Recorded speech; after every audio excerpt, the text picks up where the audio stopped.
Capítulo 5. Exposição O Abrigo e o Terreno.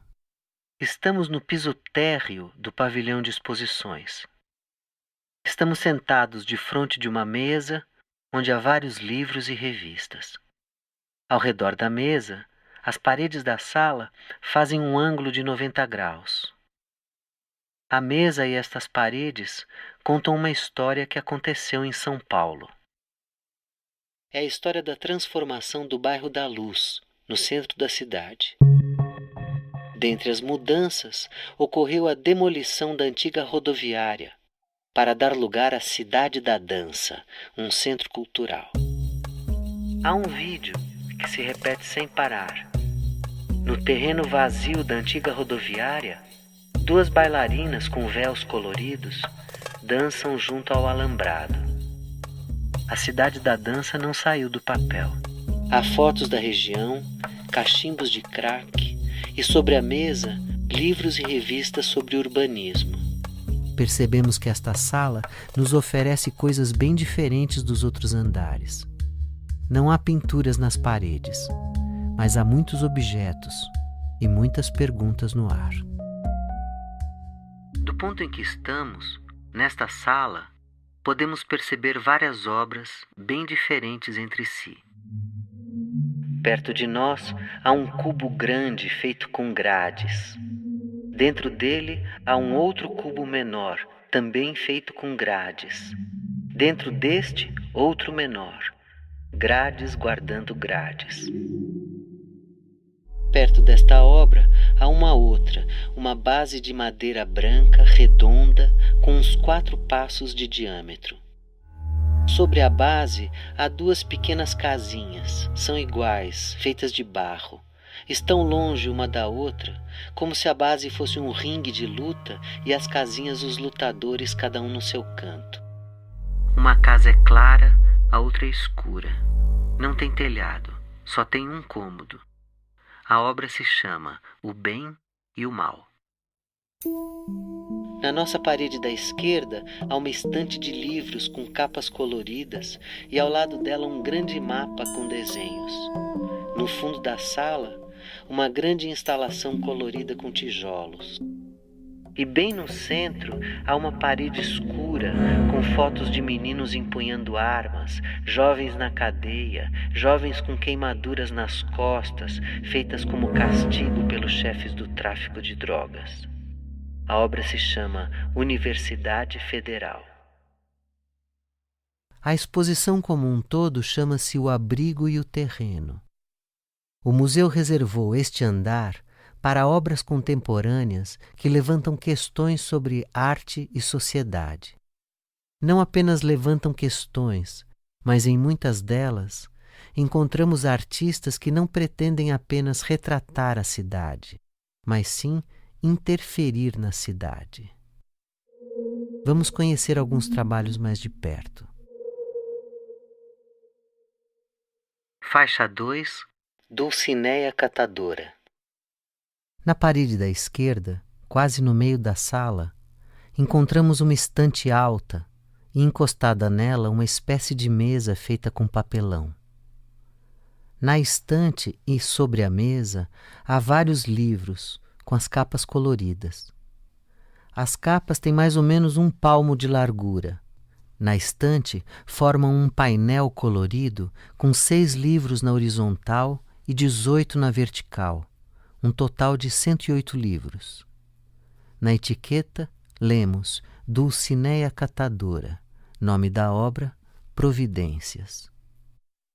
Esse é o trabalho do coletivo Dulcineia Catadora, Clarissa Diniz, curadora da exposição. que é um coletivo que reúne catadores de papel, de papelão, artistas, designers e todos os interessados em torno de uma editora de livros. E esses livros são impressos em papel reciclado e envolvidos em capas de papelão que são pintadas individualmente com os títulos desses livros. As capas dos livros são pintadas à mão, pelos catadores de papel. A escolha das cores, do tipo de letra, o modo de pintar utilizando elementos já impressos no papelão, tudo isso envolve um trabalho estético. Cada livro é vendido a R$ 8, dos quais 5 vão para o catador que o fez. Aqui para a exposição O Abrigo e o Terreno, o coletivo do Cineia Catadora, que é um coletivo originalmente sediado em São Paulo, eles têm vindo para o Rio ao longo do último ano e estão desenvolvendo um projeto com o Morro da Providência, que é um morro vizinho ao mar. O Dulcineia veio ao Rio para desenvolver 4 livros com os moradores do Morro da Providência. 2 estão nesta exposição. Chamam-se Providências e Soluções Providenciais.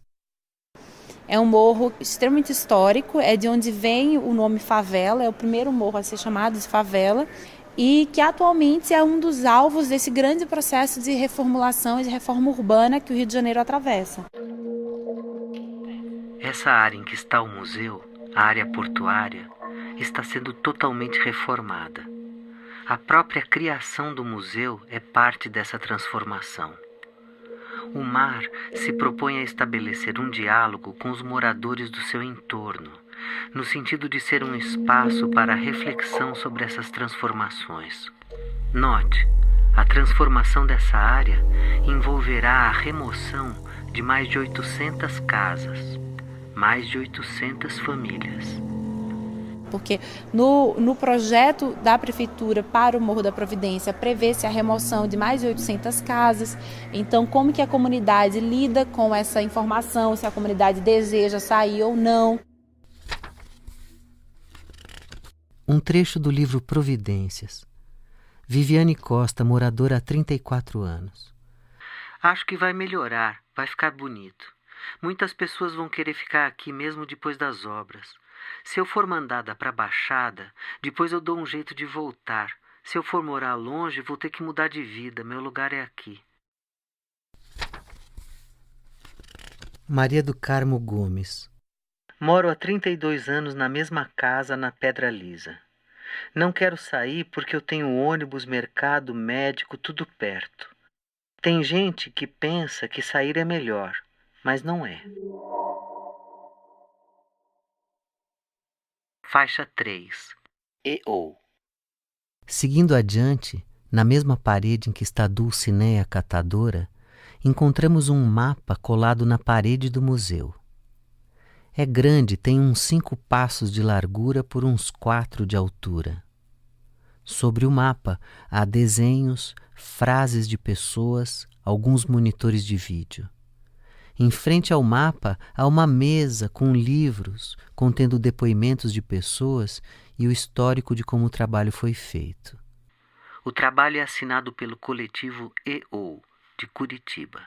Eles colocaram numa passagem subterrânea da cidade de Curitiba esse grande mapa com um plano da cidade e deixaram lá ao longo de mais de um ano. Então as pessoas que passavam, por essa passagem iam incluindo no mapa oficial da cidade novas localidades, ou comentando as localidades que estão mapeadas pela prefeitura. A partir daí, o coletivo escolheu uma vila que foi demarcada aqui no mapa, que é a Vila Pequeno Espaço, que não existia no mapa da prefeitura, ela não era cartografada, ela não era reconhecida pela prefeitura.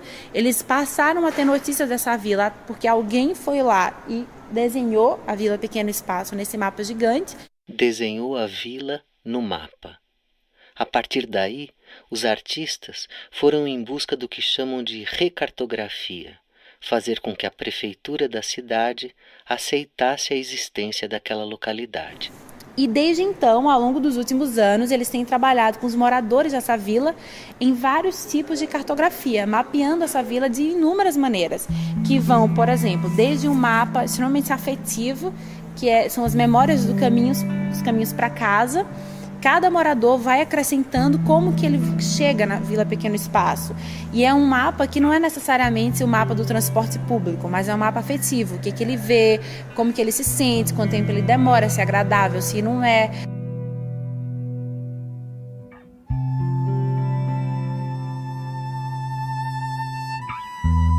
E isso aqui é repassado junto à prefeitura para lutar por duas coisas. Pelo reconhecimento da vila enquanto comunidade existente na cidade, e segundo, para que ela lute pelo reconhecimento do território, que ela seja considerada proprietária desse lugar, que atualmente eles são considerados invasores, mas estão lá há mais de 50 anos, o que já é o tempo suficiente para serem considerados como proprietários. E aqui também a gente tem uma série de depoimentos de moradores, de pessoas que acompanharam o processo e que vão falando dessa importância do ato de surgir no mapa, né? do estar no mapa, do que é a cartografia, e discutindo isso ao longo dos depoimentos. Você pode ouvir estes depoimentos. Peça ajuda ao monitor para encontrar os fones de ouvido.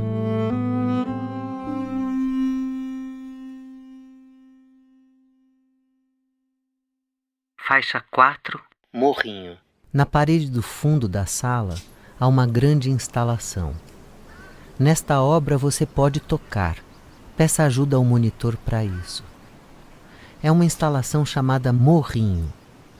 É feita com tijolos, imita a encosta de um morro ocupado por uma favela. É um jogo e tem uma história muito interessante.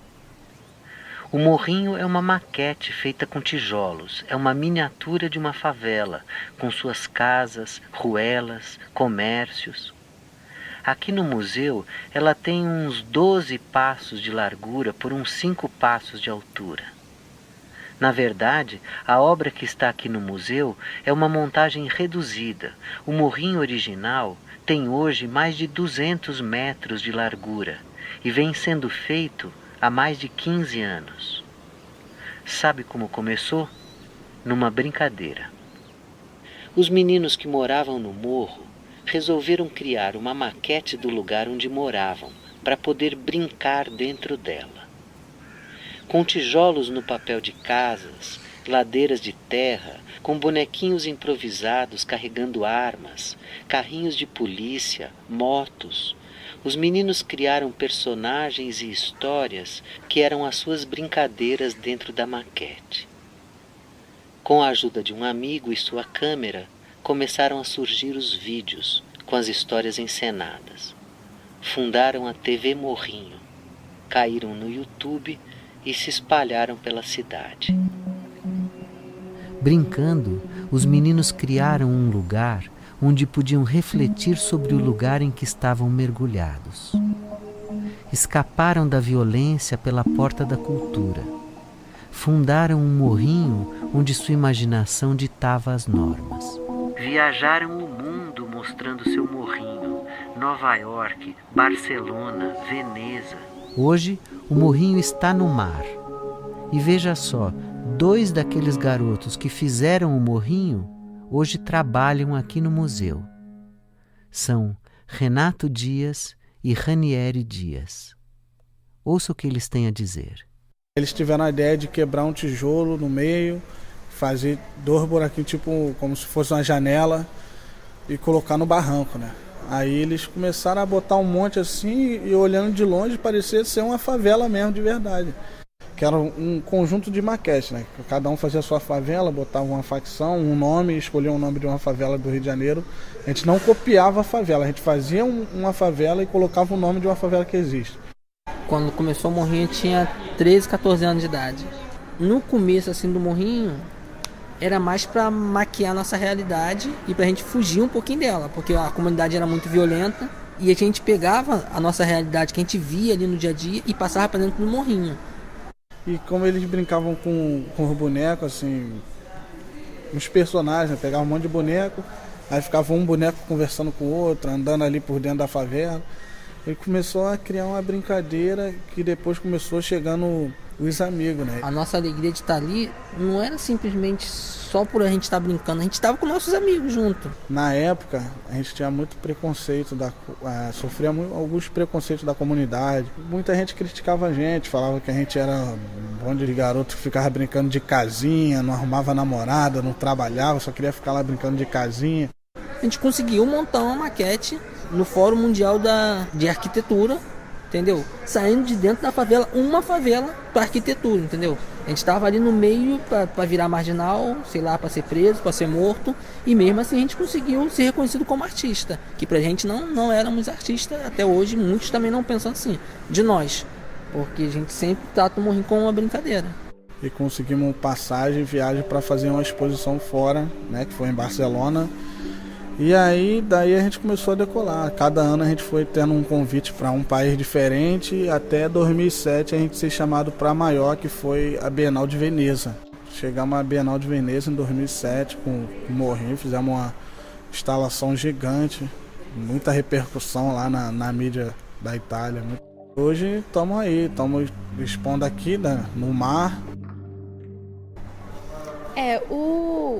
O morrinho... Clarissa Diniz, curadora. Ele é uma história de vida de uma comunidade. Ele é uma história de vida de crianças que começaram com uma brincadeira no quintal de casa, brincando de morro, brincando de morrinho, e foram crescendo e nunca pararam de construir aquele morro, e aquele morro foi tomando, né, o morrinho tomou o morro de verdade, se tornou um projeto social que gera renda, que muda a comunidade, que envolve a família, que gera trabalho, que faz com que a comunidade do Pereirão passe a ter uma importância para a cidade através disso que começou 15 anos atrás como uma brincadeira. Aonde? Na favela do Pereirão, na comunidade do Pereirão, em Laranjeiras. Aqui nessa maquete a gente tem, por exemplo, ali o banco de esperma, que eles fizeram um banco de esperma porque por conta do medo de que o mundo acabasse em dezembro de 2012, que de acordo com o calendário maia. Então, tudo que vai acontecendo, né, na vida deles é elaborado, acontece outra vez aqui como uma brincadeira, que é um modo de você lidar com a realidade, né? E, ao invés de ter medo ou raiva da realidade, você transforma isso em brincadeira e se fortalece com isso.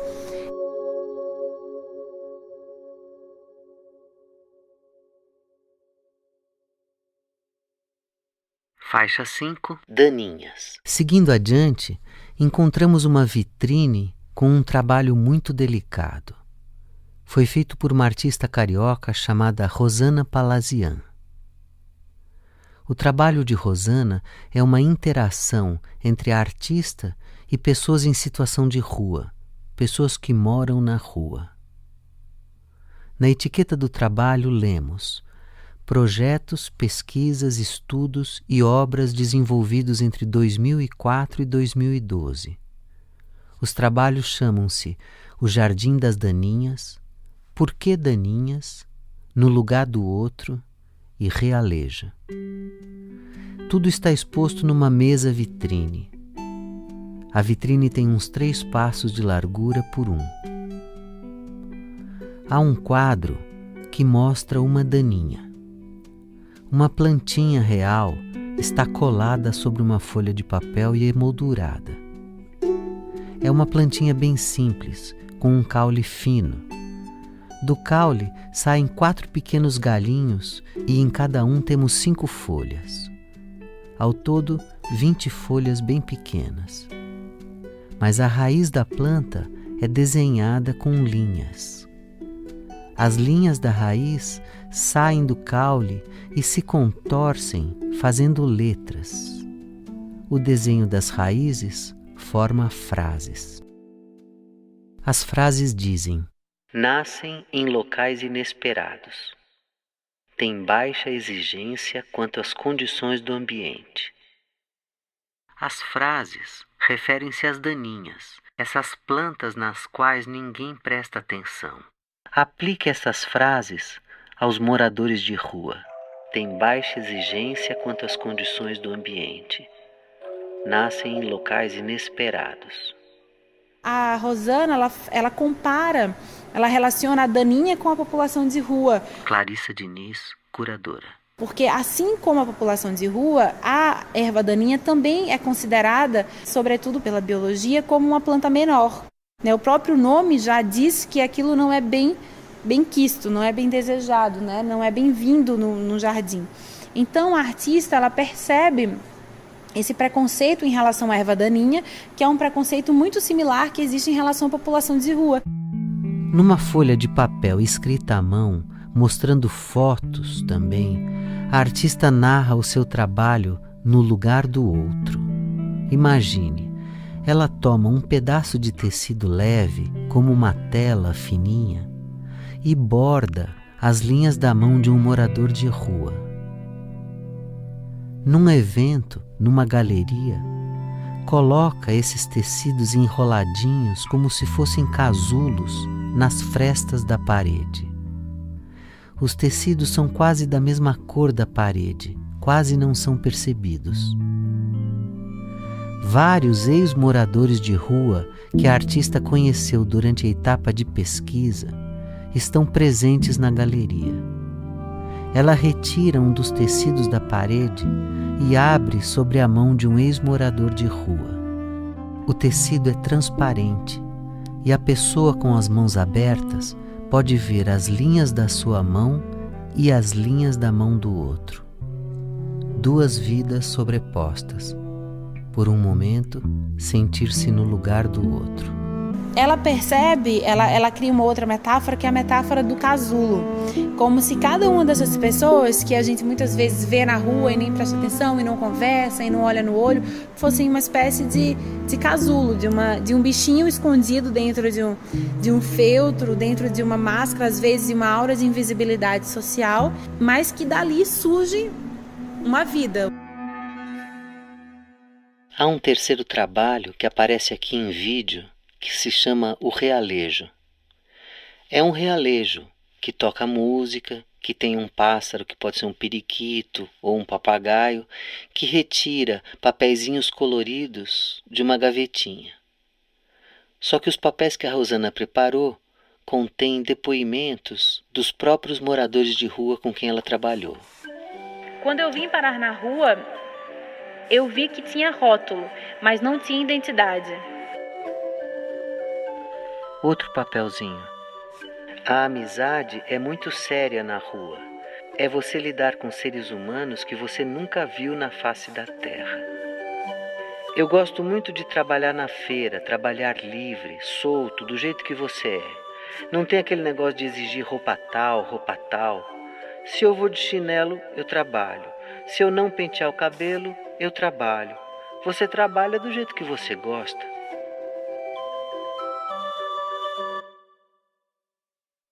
Faixa 6. Na passagem.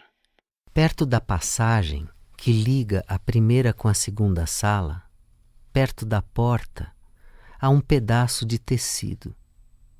O tecido é grosso, áspero, parece um feltro grosso. É usado normalmente como forração embaixo de carpetes, mas é usado também como cobertor por moradores de rua. O tecido está na vertical, porque na sua borda há uns pedaços de gesso colados.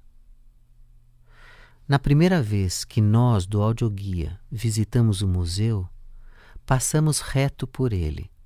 Nem percebemos que era uma obra. Numa segunda passagem pela sala, notamos a etiqueta. Nome da obra: Trabalho de Greve. Talvez o título se refira ao trabalho de sobreviver, se aquecer, disputar com o lixo um cobertor que sirva de parede. Mas a própria dificuldade de perceber a obra na exposição é sintomática. Mesmo as pessoas que têm olhos para ver não enxergam os moradores de rua. Olham, mas não veem. Clarissa Diniz, curadora. Esse é um trabalho da Lívia Flores, que é um trabalho que vem nessa sequência, né, da parede aqui inteira, que está focada na questão da população moradora de rua, assim. A obra, ela se coloca no espaço como os moradores ficam, na minha parte, encostada num canto. Ela não está num lugar nobre da exposição, então ela está ali num canto, como a gente tantas vezes passa pelos moradores, vê num canto e também não olha. Há algumas obras nesta sala que não mencionamos. Se você quiser saber mais, agende uma visita monitorada. Fale sobre isso com o atendente quando você for devolver o audioguia. Agora, vamos adiante. Vamos para a segunda sala.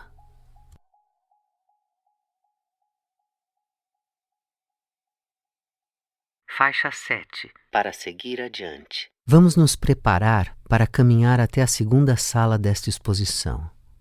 Chame o monitor do museu. Ele conduzirá você até a segunda sala. No seu caminho até lá, faça paradas nas obras. Há depoimentos para ouvir, há várias obras em que você pode tocar. Aproveite para ouvir os sons do morrinho pelo fone de ouvido, para tocar nos tijolos, para conhecer os bonequinhos personagens.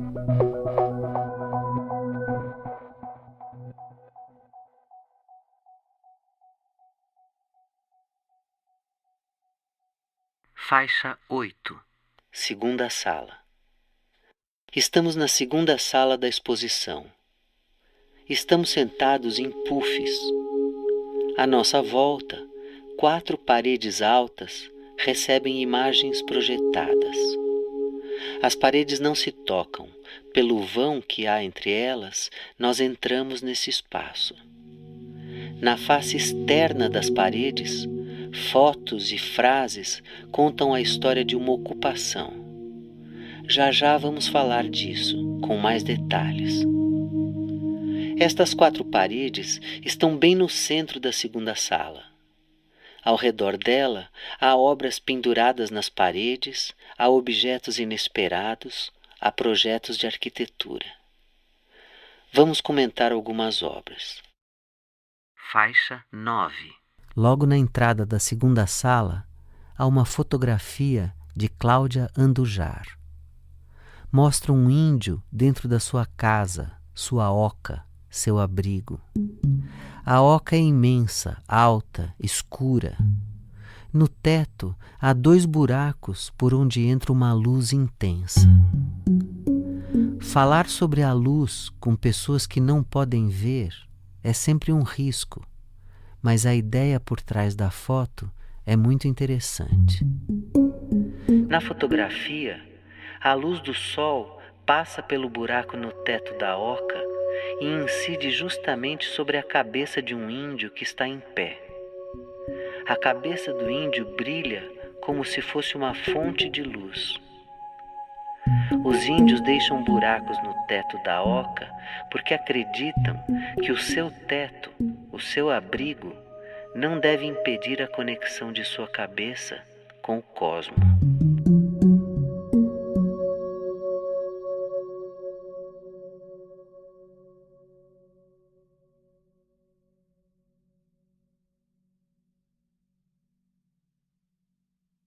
Faixa 10. Yuri Firmeza.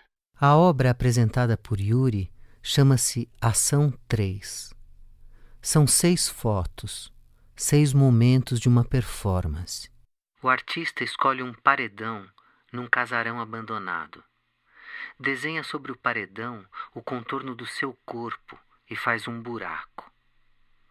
Yuri se acomoda dentro do buraco. O buraco tem a forma exata do seu corpo em posição fetal, as costas em concha, pernas dobradas perto do corpo, abraçando seus joelhos. Parece que o corpo de Yuri ocupa o lugar dos tijolos que foram retirados. Por fim, o artista segura pedaços de tijolos no colo e perto do peito, completando todos os espaços vazios do buraco.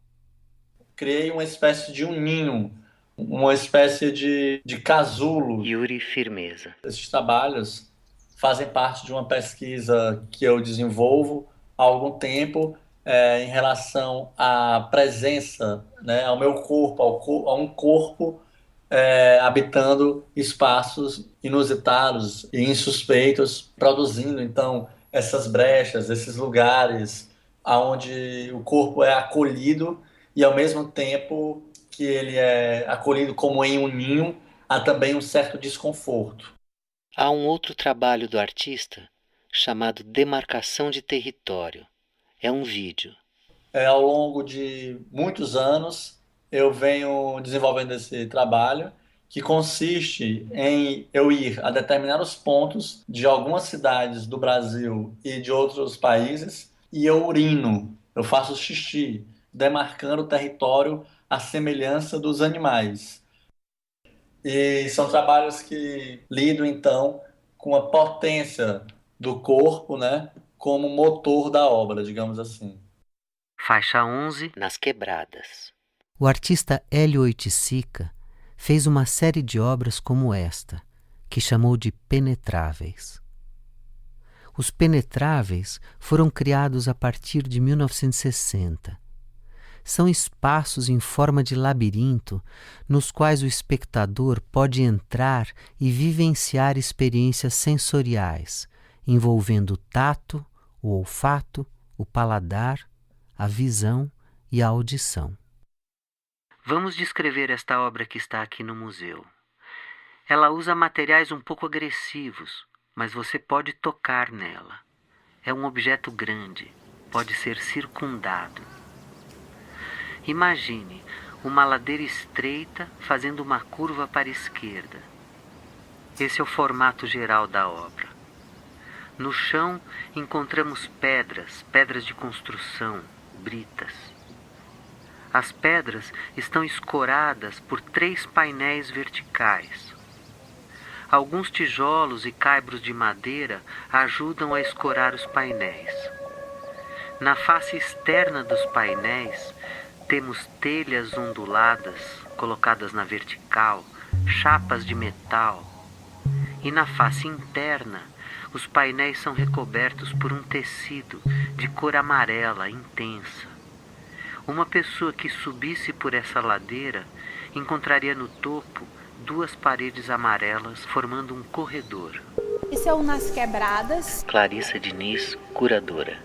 que é um penetrável do Hélio Oiticica, e como grande parte dos penetráveis dele tem uma referência muito grande na arquitetura de favela, né? E esse especialmente porque ela é uma quebrada, né? Essa expressão, a quebrada, vem da cultura da favela, né? E a quebrada, ela é um lugar esquisito, tortuoso, ao mesmo tempo onde acontecem coisas ilegais, e ao mesmo tempo é um lugar de liberdade, porque as pessoas não frequentam as quebradas. Então conhecer uma quebrada é saber que ali você tem um nicho de liberdade, e ele cria uma quebrada. E aqui você tem toda uma coisa que é muito importante, que é a instabilidade, o perigo criado pelo trabalho. Ele traz para dentro do museu, imagina isso nos anos 60, essa sensação oposta de fazer a gente, que somos esse público, nos sentirmos estranhos, sem saber como agir, como se equilibrar, né? Como se estivéssemos no morro, né? Traz essa reversão do estranhamento, né? E nos coloca no outro lado da moeda, que é também uma função política e provocadora da obra.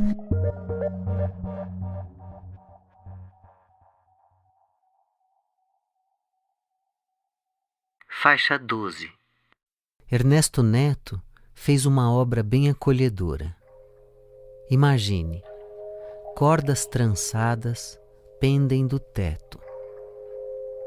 Embaixo, uns 4 palmos acima do chão, formam umas bolsas preenchidas com bolinhas de plástico. O conjunto das bolinhas com as cordas forma uma espécie de assento, uma cadeira larga em que podemos nos sentar. Como se fosse uma grande cadeira de balanço, presa no teto. Na etiqueta da obra, lemos o título. São 2 versos de um poema. Mar revolto é coisa do passado. Mar tranquilo é mar nunca navegado. É o Ernesto Neto, que é um casulo, né? Que é uma instalação altamente convidativa, que é esse ninho, né? Dentro dessa discussão da casa-corpo, corpo-casa, esse lugar do casulo, né? Do ninho meio uterino, é aludido aqui por essa peça que é tão colorida, tão alegre, e que de alguma maneira é o extremo oposto, assim, em certo sentido, da obra do Oiticica, né? Porque enquanto o Oiticica desequilibra, é estranho, é agressivo, é pedra, é madeira, é arame, exatamente. Essa é confortável, fofa, abriga o corpo, te protege. É uma obra para você sentar e relaxar. Quando estiver diante dela, não deixe de experimentar.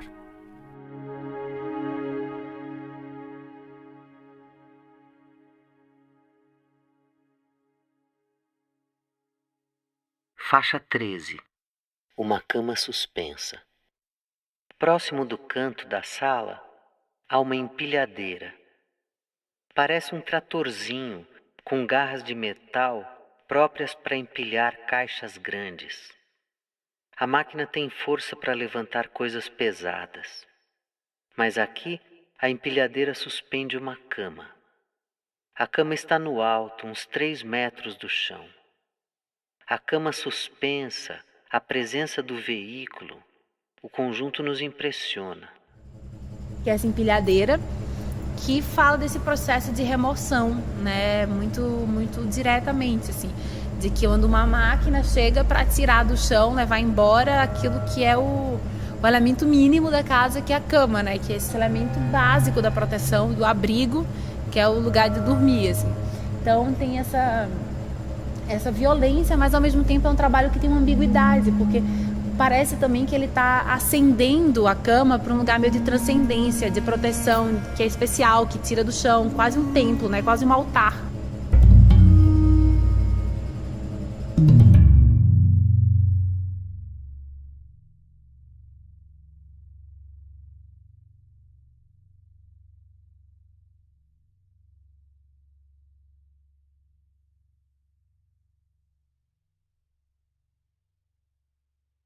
Faixa 14, Brás de Pina. É a primeira vez que está sendo mostrado um registro do que foi o processo de urbanização da favela Brás de Pina, aqui no Rio de Janeiro, também no final dos anos 60, na mesma época do Penetrava, 67, 68, 69. Esse processo de urbanização foi levado adiante por um coletivo de arquitetura chamado Quadra, que eram 4 arquitetos urbanistas, e que eles fizeram todo o processo de uma maneira extremamente participativa. E que essa experiência da urbanização de Brás de Pina, ela é um grande modelo para a arquitetura e para o urbanismo hoje, porque feliz, porque ela envolveu a participação de todos aqueles que tiveram suas casas redesenhadas, né? Ela não foi impositiva, ela não foi mediada por interesses privados, mas ela foi uma ação de política pública em prol de uma comunidade em situação de vulnerabilidade. E até hoje funciona. E aqui no mar a gente tem pela primeira vez as plantas mostradas, os desenhos dos moradores de como eles queriam que fossem suas casas, as imagens dos processos de desmonte. Então uma parede inteira dedicada a esse processo de Brás de Pina, que continua sendo um norte muitíssimo importante para se pensar a urbanização de favelas hoje no Brasil. Faixa 15, Levantando a linha do trem. Um projeto realizado pelo arquiteto Jorge Mário Jauregui dentro do projeto Favela Bairro. E ali a gente conta o caso do projeto na comunidade de Manguinhos, que era uma comunidade dividida por uma linha de trem, criava uma espécie de, como se fossem 2 gangues, fazia com que a comunidade se sentisse separada, dividida e inclusive tivesse vários conflitos entre si. E a ação do Jauregui dentro do Favela Bairro foi suspender a linha férrea em todo o perímetro que ela corta a comunidade.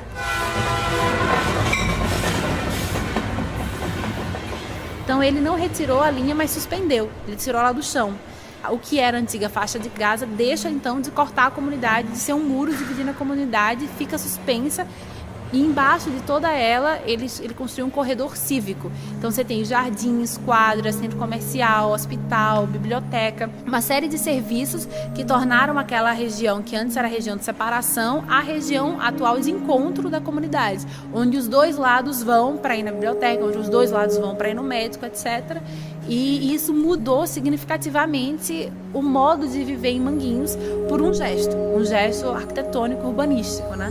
Como que um gesto tão simples e tão artístico e tão poético pode ter impactos tão severos, tão reais na vida de uma comunidade, né? De uma cidade inteira.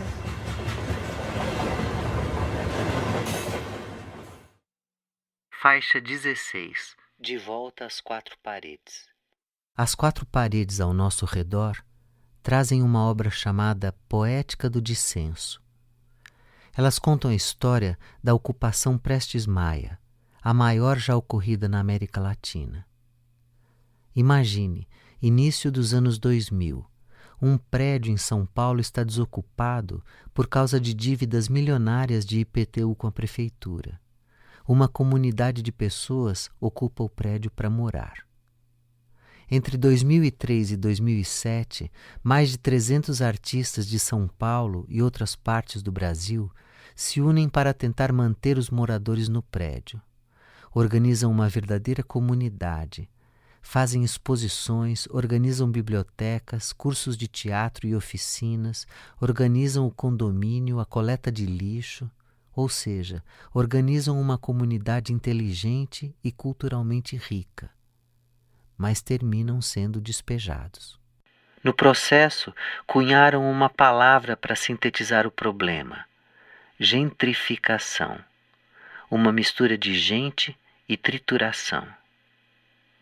Desenvolveram a consciência sobre certos processos de transformação da cidade em que a região é valorizada, modernizada e acaba se tornando mais cara, e com isso expulsa a população original. Essa ideia da gentrificação e a consciência desse processo de gentrificação é um ganho, é uma conquista, na verdade. Por exemplo, aqui o mar toma para si essa consciência de que faz parte, sim, de um processo de gentrificação também, né? Na medida em que ele é o braço cultural de um projeto de grande reforma urbanística que tem implicações sociais muito severas e muito injustas, né, às vezes. Então aqui a gente tem, em vários momentos dos vídeos que passam aqui dentro das paredes, esse desenvolvimento da ideia de gentrificação, que é super importante como forma, como geração de conhecimento mesmo da exposição.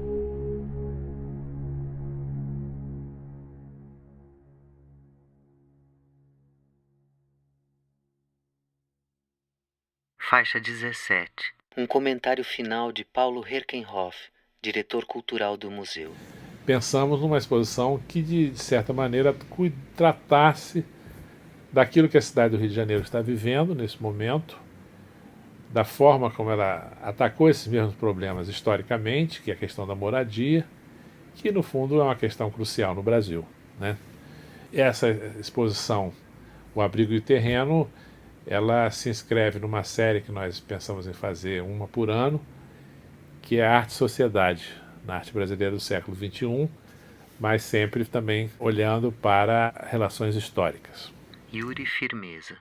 Quando eu vejo trabalhos que lidam com a urbe hoje, eu percebo uma série de artistas que estão menos preocupados em representar a ideia de uma cidade e muito mais interessados em pensar com a cidade, né? Problematizar a cidade, pensar mesmo essa esfera pública que vai além simplesmente de questões físicas, arquitetônicas da cidade, mas todo o contexto cultural, político, social da cidade.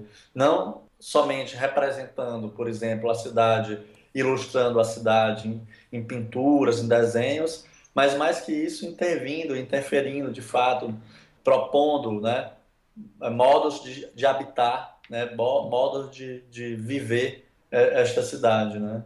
Paulo Herkenhoff. Colocar-se à disposição da obra significa também não ter regras de como deve ser uma obra de arte. Nós estamos diante de possibilidades de escolha. Agora, que as escolhas não sejam feitas previamente, que elas não sejam predadas, colocar-se à disposição.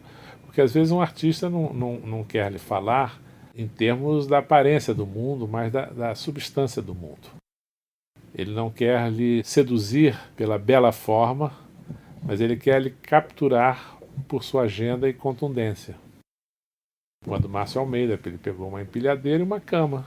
Aquilo que poderia ser uma cama inatingível é uma realidade brutal, né?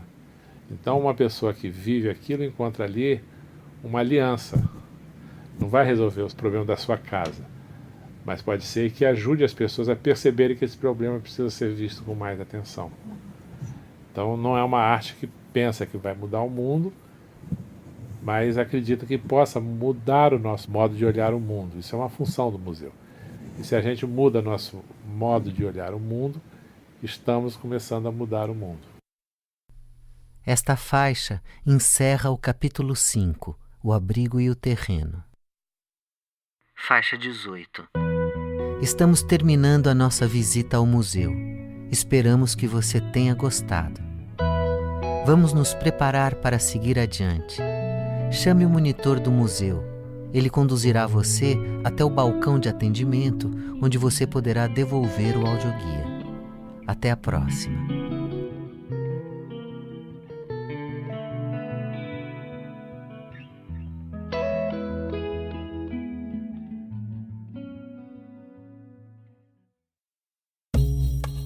Créditos. Texto e narração, Hélios Skindi. Música, edição e montagem, Hélios Skindi e Ivan Rocha. Supervisão, Amanda Tojal, Arte e Inclusão e Janaína Mello, da Escola do Olhar. Nossos agradecimentos aos curadores e artistas que gentilmente concederam as entrevistas.